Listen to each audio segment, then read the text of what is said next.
бяхме вдъхновени от средновековната история като цяло. И започнахме да разглеждаме начините, по които са се случвали нещата тогава, династични бракове. Имахме много амбициозни планове, които в последствие се наложи, за да може да ги вкараме в PHP, в веб игра, малко да опростим, но въпреки това вкарахме различни класове от тези рицари, които те са кралски особи, които все пак командват армията ти.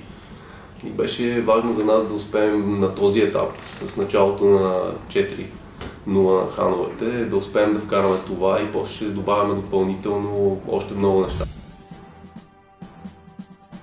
Има 4 типа рицари. Единият е военачалника. Той като цяло е замислен да е най-добрият, може би, предводител на армии. Много по-бързо тренира войски. Поне това ще бъде целта му. Всеки от рицарите има възможност да слага предмети, така че тези предметите самите определят и доколко е ефективен един рицар в битка. Градоначалника, да кажем, който пък е предвиден много по-бързо да развива градовете ти, но и той може да води войските ти в битка и той може да носи съответните предмети, които също може един много силен градоначалник да пребие някой военачалник, по проста причина, че е по-опитен, има по-добри предмети и да кажем, още от началото един играч е посветил много време на него, за да го развие и да го направи толкова силен. Имаме още един шпионин, който с времето и с допълнителни апдейти в играта ще го направим да е специално за играчите, които не обичат много да се бият, обаче обичат да знаят какво се случва около тях. Това е много полезно и за клановата игра, като цяло да имаш подобен играч, който се е фокусирал върху рицар, който е шпионин, търговеца, който е специално към играчи, които обичат дефанзивна игра и игра за ресурси, които пък искат после непрекъснато цепат стотинката общо взето и много по-бързо ще си вършат работата. Съответно един търговец пак може да е много силен като герой, пак може много да са му добри армиите и да покъртва дори някой военачалник, който не е толкова силен, не е инвестирал толкова време. И аз мисля, че играта стана доста по-социална вече. Интеграцията с Facebook е доста по-тясна, може да се хвалиш за всякакви неща. Като цяло хановете до сега беше изцяло стратегически базирана. В момента мисля, че вкара един много силен RPG елемент към нея и съответно в една много различна насока трябваше да се развиват технически нещата. До сега играта винаги сме надграждали, а това съответно технически почва да ни товари сървърите, например. И това са неща, които трябва да се съобразяваме постоянно с тях. И естествено бъговете, този RPG елемент, както не се е връзва много с другите неща, които сме правили до сега, има нови бъгове, които... Екзотични бъгове, да, с които малко трудно се справихме, но мисля, че вече всичко е наред. Като визуални неща се опитвахме да надградим това, което вече има в играта, от което бяхме много доволни, просто го направим още по-красиво. Малко стана по-тежка играта, обаче сме предвидили във времето дори за хората, които имат по-слаби компютри, да говорим за компютри, които стават, да кажем, само си отвориш мейла. Дори за такива компютри играта ще върви много, много добре. В момента е малко по-тежка. Може да се играе с офис компютър от всякъде, може да се играе с компютър, който е така наречените машини писки, но не и с най-архичните. За тях ще е малко по-трудно. За новата карта, която успяха да направят заедно с нашите артисти, които наистина се потрудиха много стабилно за нея. Да, технически картата твърдим, че не е по-добра от на Google Maps. Доста зрелищно изглежда, надявам се да се впечатлят хората. Всеки от героите трябваше да има свои умения допълнителни, които да може да избира дадено умение, с което да атакува или когато посреща някоя битка да избира дадено умение. Някой от тях можеше да му дават бонуси, да кажем военачалника можеше да има по-висок, да повишава малко шанса да, когато напада чужд град, да разруши някоя негова сграда.